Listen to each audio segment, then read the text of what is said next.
বিচার চাই। আমাদের ভাইয়ের রক্তের প্রতিদান আমাদের দিতে হবে।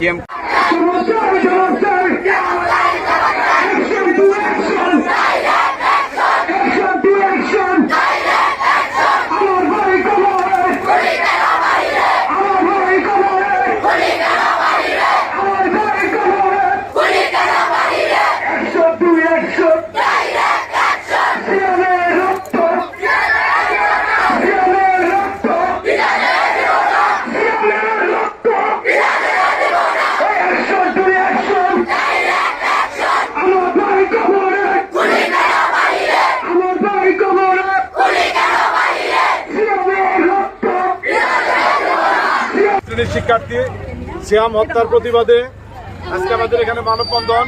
আমরা চাই খুনিদের অতি দ্রুত গ্রেপ্তার করা হোক এবং তাদের সর্বোচ্চ শাস্তির ব্যবস্থা করা হোক।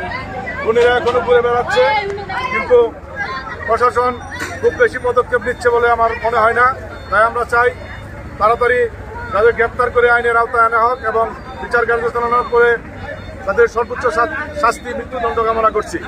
আমাদের কথা একটাই, আমরা সিয়াম হত্যার বিচার চাই। আমাদের ভাইয়ের রক্তের প্রতিদান আমাদের দিতে হবে। সিএম কোন ক্লাসের ছাত্র ছিল? ও চরিত্রগত দিক থেকে কেমন ছিল? ও আর সবার চরিত্র অনেক ভালো ছিল, সে অনেক ভদ্র ছিল। সালামের এক কথা ছিল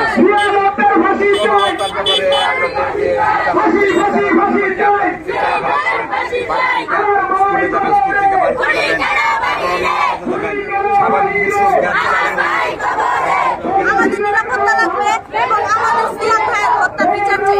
আপনি জানেন প্রায় 1 বছর আগে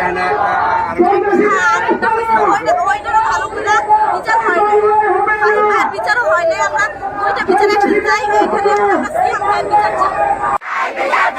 নবম শ্রেণীর শিক্ষার্থী সিয়াম হোসেন পদুরবাড়ি মেলায় অনাকাঙ্ক্ষিতভাবে খুন হয়, যেটা কোনো অভিভাবক, এলাকাবাসী বা কারো কাম্য নয়।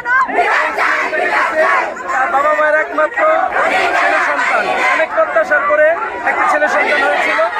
দুর্বৃত্তরা তাকে নির্যাতন এই ধরনের হত্যাকাণ্ড আমরা হতে দেখছি। অনেক ক্ষেত্রে এমন হয় যে এই হত্যাকাণ্ড সংঘটিত হয়, পরবর্তীতে রাজনৈতিক ব্যক্তিবর্গ এমনভাবে এদেরকে ট্যাকেল দেয় যেন খুনিরাই যেন করতে থাকে এবং যারা এই শিকার হয় তারাই অসহায় জীবনযাপন করে। আমরা প্রত্যেকটা হত্যাকাণ্ডের সুষ্ঠু বিচার চাই। বিশেষ করে এই সিয়ামের যে হত্যা করা হয়েছে তাদেরকে যাতে কিশোর হিসেবে অবমাননা করা হয়। এই ধরনের কিশোরকে এখন শহর থেকে গ্রাম পর্যায়ে ছড়াই গেছে এবং দেখা গেছে তারা কোনো মুরব্বীদেরকে কোনো মূল্যায়ন করে না, কোনো কথাতে কোনো হস্তক্ষেপ করে না। শুক্রবারের দিন আমি মেলায় গিয়েছিলাম, হত্যার পর দিন অনেক প্রশাসনের লোক ছিল, ডিবিডি ছিল, টিভি ছিল, কিন্তু এই জায়গায় আমরা দেখছি ওই রকম কিশোর ছেলেরা ওই নৌকার সাথে গানের সাথে কখনো লিপ্ত করতেছে। কিভাবে এটা সম্ভব হয়? একজন অভিভাবক ছেলে মেয়েকে খুনের পরের দিন আবার মেলাতে পাঠায়। এইরকম অভিভাবকদের উদাসীনতা এবং এই অভিভাবকদেরকে মূল্যায়ন না করার জন্য আমি ওইসব ছেলে মেয়েদের দৃষ্টান্তমূলক শাস্তি কামনা করতেছি। যারা তাদের পিতামাতারা তাদের সন্তানদের হাতে ডিভাইস তুলে দেয়, ওইসব পিতামাতাদেরকে শাস্তির আওতায় আনা হোক, এটা আমাদের কামনা থাকবে। আমি বিনোদবাড়ি আইডিয়াল কলেজের একজন সভাপতি হিসেবে এটা আমি মনে করি আমাদের কলেজ পর্যন্ত ছাত্রছাত্রীদের হাতে ডিভাইস বন্ধ করা উচিত। ইউনিভার্সিটি লেভেলে তারা ডিভাইস পাবে, কিন্তু এই সিয়ামের হত্যাকারী এটা যাতে সাংবাদিক ভাই আপনাদের এই রিপোর্টের মধ্যে সীমাবদ্ধ না থাকে এবং অনেক সময় দেখা যায় রাজনৈতিক ব্যক্তিবর্গের ছত্রছায়া যাতে তারা পান না পেয়ে যায়, এরকম অপরাধ তারা প্রায় সংগঠিত হয়ে থাকে। হয় সেই জানে, যেমন এখন আমার হাতির সেই গানটা মনে করে যাচ্ছে, বিচ্ছেদের যে যন্ত্রণা যার গেছে হয় সেই তো বুঝে বিচ্ছেদের কি যন্ত্রণা। আমরা অনেকেই হয়তোবা আজকে এখানে একত্রিত হয়েছি শুভাকাঙ্ক্ষী হিসেবে, কিন্তু এই বিচার পরবর্তীতে সংগঠিত না হইলে আমরা আর কেউ হস্তক্ষেপ করি না। কিন্তু সেই পিতামাতা সারা জীবন ডুকরে ডুকরে কেঁদে মরে, আমরা সেই কান্নাকে আর দেখতে চাই না। আমরা চাই সিয়াম হত্যার সুষ্ঠু বিচার হোক এবং হত্যাকারীরা দৃষ্টান্তমূলক এমন শাস্তি হোক যাতে পরবর্তীতে অন্য কেউ আর এই ধরনের অপরাধ সংগঠিত করার সাহস না পায়।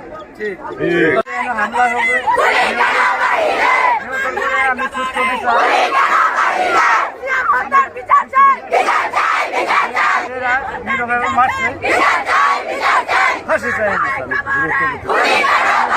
বিরক্তভাবে গ্রেফতার চাই। আর কি বলবো আমি, আর তো বলার মতো ভাষা নাই আমার। এটাই তো আমার বলা আসামি। আমার একটা ছেলে, আমি নিরুপায়, আমার খুব কষ্ট থাকে।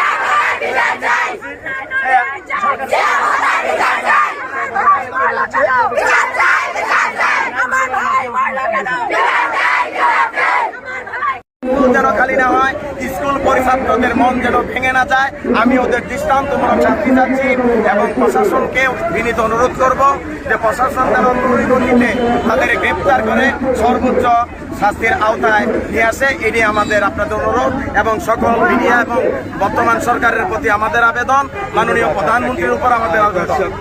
দর্শক আমি